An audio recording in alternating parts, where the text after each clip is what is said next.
Hello students, exercise 1.1 मैं send कर चुका हूँ कंप्लीट।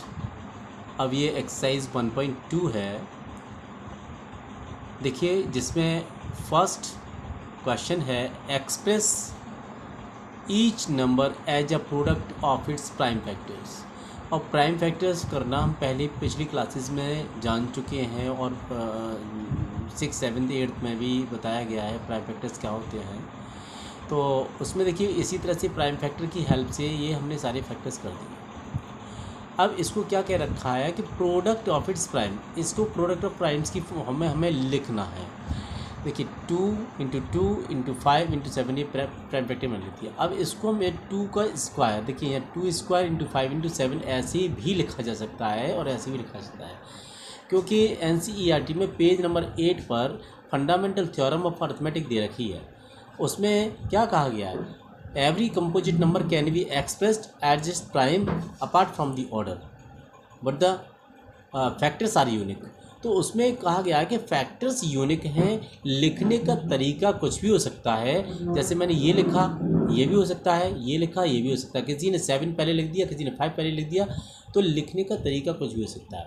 ठीक है, तो देखिए यही है, ये इसको हमने लिख दिया प्रोडक्ट ऑफ इट्स प्राइम, यानी ये प्रोडक्ट की फॉर्म में लिखा है, सभी नंबर प्राइम है। देख लीजिए आप जो क्वेश्चन नंबर 2 में क्या लिखा है, find the LCM and HCF of the following pair of the integers and verify that LCM into HCF equals to product of two numbers क्या रखा है। तो देखिए इसमें मैं क्या कर रहा हूँ, मैंने ये 26 पहला पार्ट है, इसमें पहले फर्स्ट पार्ट में ये देखेंगे हम जो दे रखा है 26 और 91। तो ये फर्स्ट नंबर देखा है 26 और दूसरा नंबर देखा है 91। 26 के फैक्टर कर लिए, 2 × 13 × 1। 1 को इसलिए लिख लेते हैं क्योंकि कभी कभी ऐसा होता है कोई कॉमन नहीं आता तो 1 तो रहता है कम से कम, तो इसलिए हमने 26 के फैक्टर कर लिए। और ये 91 के 7 × 13 × 1, क्योंकि 13 7 या 91 और 91 बन जाए 91, ये हमने देख लिया। तो इसमें हमने देखा कॉमन क्या आ रहा है, कॉमन 1 लिख दिया, 13 लिख दिया, 13 बन जाए 13। जो कॉमन होता है, जितने भी कॉमन आ रहे होते हैं उनको लिखने के बाद मल्टीप्लाई कर लीजिए, और मल्टीप्लाई करके जो भी आएगा कॉमन से वही उसका एचसीएफ कहा जाता है। एचसीएफ वही होता है। ठीक, अब एलसीएम कैसे निकलता है, जरा देखिए। एलसीएम में हम जो क्या करेंगे, एलसीएम में क्या होता है, एलसीएम में जो एचसीएफ आ रहा है जो कॉमन है वो तो लिख ही लीजिए, 13 है जैसे, तो 13 जो एचसीएफ वाला नंबर है वो तो हमने लिख लिया। ठीक, अब 2 7 2 7 और 1 भी था, 1 भी लिख दिया मैंने। तो इस तरह से हमने देखा कि जितने भी कॉमन आ रहे थे वो तो एक बार लिखेंगे, जो कॉमन नहीं थे वो भी लिख दिए गए हैं। इनका मल्टीप्लाई करने से हमारा जो आया वो एलसीएम बोला जाएगा, राइट। अब मैं बताता हूँ इसका वेरिफिकेशन। ठीक है, तो देखिए ये इसका वेरिफिकेशन में होता है LCM into HCF equals to product of two numbers होता है। तो एलसीएम और एचसीएफ का मल्टीप्लाई किया, एलसीएम हमारा 182, एचसीएफ हमारा 13, दोनों को मल्टीप्लाई किया, 2 2 3 6 6 आ गया। अब प्रोडक्ट ऑफ टू नंबर्स से मतलब कि क्या है कि नंबर थे हमारे 26 और ये 91। तो 26 और 91 में मल्टीप्लाई करके दिखाता हूँ। एक मिनट देखिए, इसमें मैंने करेक्ट कर दिया। यहाँ पे 26 × 91, क्योंकि ये मेरे नंबर है 26 और 91 ये थे, तो इन दोनों का मल्टीप्लाई करने पे भी 2366 आया। और 182 को 13 से मल्टीप्लाई करो तब भी 2366 आ रहा है, राइट। तो दोनों का एचसीएफ और एलसीएम को मल्टीप्लाई करने पर भी है और प्रोडक्ट ऑफ टू नंबर्स करने पर भी वही आंसर आया। तो इस तरह से हमारा ये वेरीफाई हो गया कि एलसीएम और एचसीएफ को मल्टीप्लाई किया, प्रोडक्ट ऑफ टू नंबर्स के इक्वल आता है। ठीक है, ओके, नेक्स्ट देखेंगे हम जो है क्वेश्चन नंबर 3। क्वेश्चन नंबर 3 में क्वेश्चन नंबर 3 क्या है, find the LCM and HCF of the following integers. तो find the LCM and HCF of the following integers by applying prime factorization method. तो prime factorization method अब हमने वही first part फिर इसमें भी ले लिया, फर्स्ट पार्ट। ठीक है, देखिए, तो देखिए ये हमारे एक तो 12 हो गया, 12 के फैक्टर कर दिए, 2 × 2 × 3 × 1। 15 के फैक्टर कर दिए 3 × 5 × 1। 21 के फैक्टर कर दिए 3 × 7 × 1। अब इसमें जो कॉमन आ रहा था 1 कॉमन आ रहा है, देखिए, और ये 3 कॉमन आ रहा है, तो 1 × 3 यानी कि 3 आ गया। एलसीएफ तो हो गया 3। और एलसीएम में हमने देखा कि सारे नंबर लिख दिए थे, अभी बताया था जो कॉमन होते हैं वो भी और जो कॉमन नहीं है वो भी।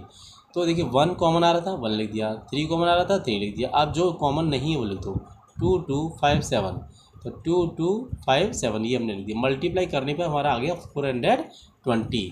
तो इसमें यही फाइंड करना था कि आप देखिए क्वेश्चन में क्या रखा है, एलसीएम और एचसीएफ फाइंड करिए। तो एलसीएम भी पता कर लिया हमने और एचसीएफ भी पता कर लिया। ठीक, ओके नेक्स्ट देखिए। हाँ, question number 4, given that HCF of 306 और 657 equals to 9, find the LCM of these numbers. तो हमने अभी आपको कंफर्म कर दिया कि HCF into LCM equals to product of two numbers होता है। तो नंबर्स हमारे पास कौन कौन से दे रखे हैं, 306 और 657, ये हमने लिख दिया। एचसीएफ कितना दे रखा था, एचसीएफ हमें 9 दे रखा था, 9 हमने यहाँ लिख दिया इसके नीचे। तो ये 9, अब देखिए एलसीएम निकालना है तो एलसीएम इक्वल्स टू कितना होगा, दिस इंटू दिस अपॉन 9, तो इसे 9 से काट दिया हमने। 9 7 63, 2 रह के 9 3 27, मल्टीप्लाई किया 2 2 3 3 8, ये हमारा एलसीएम इसका आ गया, राइट। तो नेक्स्ट क्वेश्चन देखिए, क्वेश्चन नंबर 5 है। अब क्वेश्चन नंबर 5 में क्या क्या रखा है, check whether 6 raised to n can end with digit 0 for any natural number n। तो इसमें किसी नंबर का एंड 0 पर कब होता है पता है, एंड 0 पर तभी होता है कि उसके फैक्टर में 2 और 5 ये दो नंबर आ जाए बस। तो 2 और 5 आने से 2 5 का 10 हो जाता है, और 10 जैसे ही हो जाएगा तो तुरंत 0 बन जाएगा। लेकिन हमने देखा यहाँ पे 2 आ रहा है, 5 तो ना नहीं रहा है, 3 आ रहा है, तो 3 2 6 हो गया, 6 से क्या लेना, हमें तो 10 लाना है। 10 का मतलब 2 इंटू 5 आना जरूरी है, तभी 0 बनता है। अब इसमें 6 के फैक्टर करने पर, इस वाले 6 के फैक्टर करने पर तो 2 इंटू 3 हुआ। अगर इसके अंदर 5 आ जाता तो इसका एंड 0 पे हो जाता। हमने क्या लिखा, if the prime factorization of any number have 2 and 5 both as factors, है ना, तो दोनों नंबर आते हैं फैक्टर्स में, then the number end with the digit 0, तो उसका एंड 0 पर हो जाता है, राइट। अब देखिए इसमें मैंने क्या लिखा, 6 raised to n does not contain 5 as a factor other than 2। भाई 2 तो आ रहा है, 2 के अलावा 5 और होना चाहिए, है ना। तो इसका मतलब 5 इसमें नहीं है, but it does not contain 5। तो सो 6 raised to n does not and with the digit 0, इसका मतलब 6 इसका एंड 0 पर नहीं होगा for any natural number n, है ना। तो कि नेचुरल नंबर हमने देखा, कोई भी नेचुरल नंबर ले लीजिए, पावर चाहे कुछ भी लगा लीजिए, जब तक उसके अंदर 0 नहीं होगा तो उसकी पावर करने पर स्क्वायर करे, क्यूब करे, तो 4 करे, कोई फ़ायदा नहीं पड़ेगा, वो 0 आएगा ही नहीं, ठीक है। तो देखिए क्वेश्चन नंबर 6, अब क्वेश्चन नंबर 6 में हम क्या करेंगे जरा देखिए। क्वेश्चन नंबर 6 में देखिए, explain why 7 into 11 into 13 plus 13 and 7 into 6 into 5 into 4 into 3 into 1 plus 5, ये दोनों ही नंबर कंपोजिट है। अब कंपोजिट का मतलब क्या होता है, किसी नंबर के फैक्टर अगर 2 से ज़्यादा आ जाएं तो वो कंपोजिट होता है। लेकिन 2 से ज़्यादा कौन से, एक तो 1 और खुद के अलावा कोई भी नंबर आ जाए कौन फैक्टर में, उसमें फैक्टर्स में, तो इसका मतलब उस नंबर को कंपोजिट कहते हैं। यहाँ पे हमने देखा 7 इंटू, इसको हमने सॉल्व करके देखा, इन दोनों में 7 देखिए 13 कॉमन आ रहा है, 13 को मैंने कॉमन ले लिया, ठीक है। अब यहाँ पे कॉमन लेने के बाद तो ये बचा 7 इंटू 11 इंटू 1 प्लस 1, यहाँ पे आ गया ये वाला, राइट। अब मैंने देखा 13 है ये, इसको सॉल्व करने पर कुछ ना कुछ आएगा ब्रैकेट के अंदर, इंटू 1 मैंने अपने आप लिख दिया। तो जब ब्रैकेट के अंदर वाले को सॉल्व किया, 11 7 जा 77, 77 1 जा 77 प्लस 1 78 हो गया।